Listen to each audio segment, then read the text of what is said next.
তুই কোথায়? কি হয়েছে রে মিলি? সব ঠিক আছে তো? এই এই তোর গলা এরকম লাগছে কেন? কি হয়েছে বলো আমাকে। বড়দাকে কোথাও খুঁজে পাওয়া যাচ্ছে না। পালিয়ে গেল? বাবা, বাবা, আমার নিজের ছেলে, আমার নিজের ছেলে টাকাটা নিয়ে পালিয়ে গেল।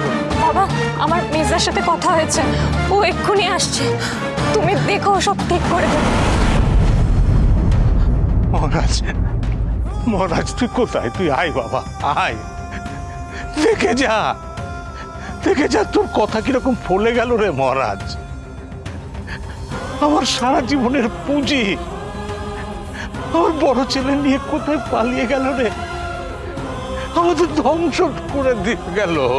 শান্ত শান্ত, একটা মেয়ের সর্বনাশ করে দিয়ে চলে গেল। মা, নিজেকে নিজেকে নিজেকে শান্ত রাখ বাবা, সব ঠিক হয়ে যাবে, দেখবি আমাদের মহারাজ আসছে, আমাদের মহারাজ আসছে বাবা, সব ঠিক হয়ে যাবে।